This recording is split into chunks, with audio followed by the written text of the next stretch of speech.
पहले तो सबसे पहले कैंडिडेट्स बहुत ज़्यादा नॉइज़ में जी रहे हैं, बहुत ज़्यादा भटकाव है। इतना ज़्यादा भटकाव है कि वो मल्टीपल सोर्सेज़ के पीछे चले जाते हैं। जबकि मैंने कहा ना, टारगेट ओरिएंटेड फोकस्ड स्टडी, जो भी सोर्स आपने चूज़ किया है आप उसी को पढ़ते रहें। किसी के कहने पे ना तो सब्जेक्ट ले ना चेंज करें। हमेशा एक प्लान बी रेडी रखें। जैसे मेरे पास खोने के लिए कुछ नहीं है, मेरे पास एक जॉब है, लेकिन अगर नहीं भी होती तो मैंने लॉ किया है, मैं लॉ प्रैक्टिस कर लेती। मैंने बीएड किया है, मैं टीचिंग कर लेती। ज़रूरी नहीं है कि सरकारी में, किसी प्राइवेट कॉलेज में भी पढ़ा सकती थी। तो आपके पास हमेशा एक प्लान बी होना चाहिए। मैम, सबसे पहले अपना नाम और आपका एजुकेशनल बैकग्राउंड क्या था? मेरा नाम नम्रता पांडे है और मैंने एमएससी, एलएलबी और बीएड किया हुआ है। और वर्तमान में मैं उत्तर प्रदेश सरकार के खाद्य सुरक्षा एवं औषधि प्रशासन विभाग में खाद्य सुरक्षा अधिकारी के पद पर तैनात हूँ। और अभी पीसीएस में मैंने कभी नहीं दिया था। जब मेरा सिलेक्शन हुआ था तो वो एक अलग एग्ज़ाम के थ्रू हुआ था। अभी पीसीएस मैंने पहली ही बार दिया है 2021 में। मैम, आपका इंटरव्यू कैसा गया? इंटरव्यू अच्छा गया है। मैम, आपका ऑप्शनल और मीडियम? मेरा ऑप्शनल संस्कृत साहित्य है और जो मैंने परीक्षा में जीएस के पेपर्स किए थे वो इंग्लिश में किए थे और निबंध मैंने हिंदी में लिखा था। इसके अलावा संस्कृत तो संस्कृत में ही लिखना होता है और एक जनरल हिंदी का पेपर होता है। तो आप ये कह सकते हैं कि जीएस मैंने इंग्लिश मीडियम में लिखा है। मैम, आपके इंटरव्यू में क्वेश्चन कहाँ से थे? मेरे इंटरव्यू में क्वेश्चन कई सारे टॉपिक से पूछे गए। जैसे मैंने लॉ किया है तो कॉन्स्टिट्यूशन से, और बहुत सारे जैसे अभी सेडिशन लॉ वगैरह पे कुछ जजमेंट्स आए हैं। इन्फोर्समेंट डायरेक्टरेट के ऊपर कुछ टिप्पणियाँ की हैं सुप्रीम कोर्ट ने, उसके ऊपर पूछा गया था। और संस्कृत साहित्य से कालिदास के ऊपर मुझसे पूछा गया। और अभी करंट अफेयर्स में रेत समाधि या टॉम्ब ऑफ सैंड जो बुक है उसकी लेखिका और जो अनुवाद करता है उनके बारे में पूछा गया था। और इसके अलावा जो जिस जॉब में हूँ मैं वर्तमान में, जॉब प्रोफाइल से रिलेटेड क्वेश्चंस थे। मैम, आपका पैनल कौन सा था? आप इंटरव्यू कितनी देर तक लगभग चला? लगभग 20 मिनट इंटरव्यू चला था। श्री प्रेमनाथ सर का बोर्ड था।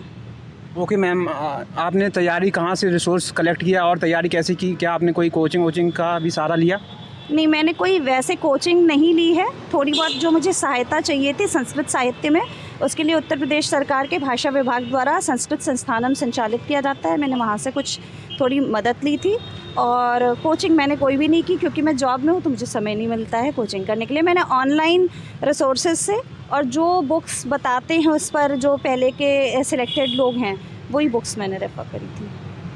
जैसे हिस्ट्री में स्पेक्ट्रम की सभी लोग बोलते हैं तो स्पेक्ट्रम मैंने रेफ़र करी, बट ऐसा नहीं है कि पूरी बुक पढ़ी हो। या फिर लक्ष्मीकांत की बुक है, लक्ष्मीकांत की बुक मैंने पूरी नहीं पढ़ी है।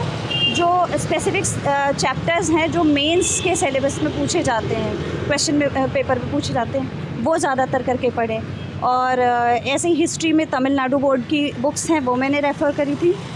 और बाकी मैंने जैसे कुछ पत्रिकाएं आती घटना चक्र वगैरह की, वो रेफ़र करी थी। मैम, आपने यूपीएससी का भी कोई अटेम्प्ट दिया था? उसका अगर दिया था रिजल्ट क्या रहा उसका? मैं 2007 के बाद से मैंने कोई परीक्षा दी नहीं थी। ये 2021 में मतलब आप कह सकते हैं कि काफ़ी सालों बाद मैंने परीक्षा दी है।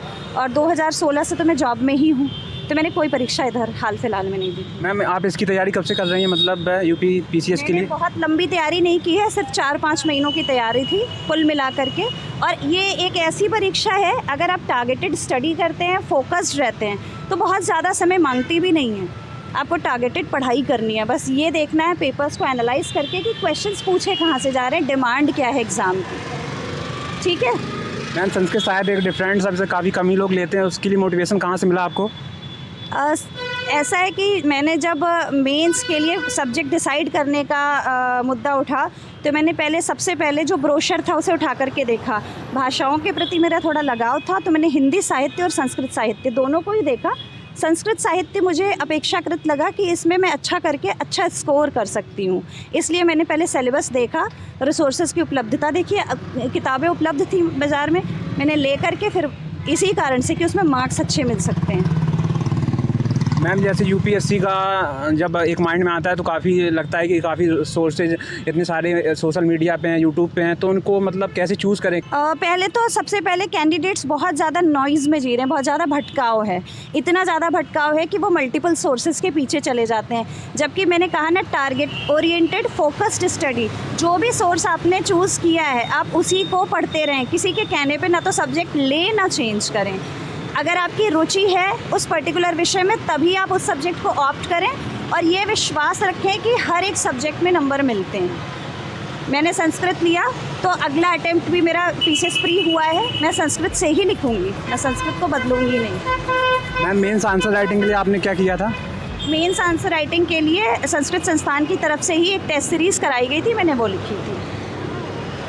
ओके मैम, जैसे जैसे इंटरव्यू के लिए आपने कहीं क्या मॉक इंटरव्यू भी दिए थे? मॉक इंटरव्यू भी 2 मॉक इंटरव्यू मैंने संस्कृत संस्थान में दिए थे, एक वैद्य साइंस में दिया था। क्या मैम डिफरेंसेज आता है यहाँ पे मॉक और इंटरव्यू में?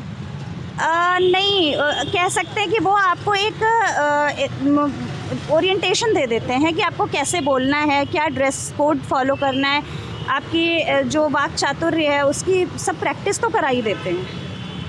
ओके मैम, जैसे करंट अफेयर काफ़ी मतलब चेंज होता रहता है, तो उसको कैसे कैंडिडेट्स याद करें और सोर्सेज उनके लिए? देखिए, सबसे ज़्यादा बड़ी बात है कि मैंने बार मैं फोकस्ड शब्द बोल रही हूँ, टारगेटेड शब्द बोल रही हूँ, इसीलिए बोल रही हूँ कि आप न्यूज़पेपर पढ़ते हैं मगर भटक जाते हैं। न्यूज़पेपर आप डेली पढ़ें, जो उसमें नेशनल इम्पोर्टेंस की, इंटरनेशनल इम्पोर्टेंस की चीज़ें हैं उन्हें आप कोशिश करें कि हाथों से खुद लिख करके नोट्स बना लें तो ज़्यादा अच्छा है।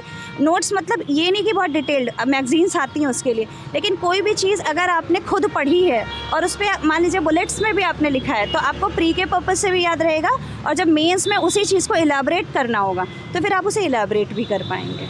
मैम क्या आप टाइम टेबल फॉलो करती थी आप, क्योंकि जैसे जॉब में जाके आपने तैयारी की तो कोई टाइम टेबल फॉलो नहीं किया है, बट कंसिस्टेंट स्टडी ज़रूरी होती है। आप 2 घंटे पढ़ें, 3 घंटे पढ़ें, डेली पढ़ें, कुछ ना कुछ डेली, जो इसका इतना वास्ट सिलेबस है उसका कोई ना कोई टॉपिक आप डेली पढ़ेंगे तभी ये कोर्स टाइम पे कंप्लीट होगा। तो आप फोकस्ड रह करके डेली 2-3 घंटा, जैसे मुझे तो 2 ही 3 घंटे मिलते थे, मेरे बच्चे भी हैं, उनकी भी पढ़ाई है, फैमिली है, जॉब है, तो इन सब के साथ मुझे बहुत समय नहीं मिला। लेकिन हाँ, जिनके पास समय है 4 से 5 घंटे डेली करके किया जा सकता है। मैम यूपीएससी की जर्नी काफ़ी लंबी हो जाती है, कैंडिडेट डिमोटिवेट हो जाते हैं, डिप्रेशन में चले जाते हैं क्योंकि सिलेक्शन नहीं होता है, मतलब प्री लोगों का नहीं निकल रहा है, तो उसके लिए आप क्या कहना चाहेंगे? हमेशा एक प्लान बी रेडी रखें। जैसे मेरे पास खोने के लिए कुछ नहीं है, मेरे पास एक जॉब है, लेकिन अगर नहीं भी होती तो मैंने लॉ किया है, मैं लॉ प्रैक्टिस कर लेती, मैंने बीएड किया है, मैं टीचिंग कर लेती। ज़रूरी नहीं है कि सरकारी में, किसी प्राइवेट कॉलेज में भी पढ़ा सकती थी। तो आपके पास हमेशा एक प्लान बी होना चाहिए, क्योंकि एक सर्टेन एज के बाद आपको फाइनेंशियली खुद इंडिपेंडेंट होना पड़ता है। तो प्लान बी अगर आपके पास है तो फिर आपको ना तो ये जर्नी टायरिंग लगेगी और ना ही कोई आपको इस बात के लिए कोई ताने देगा।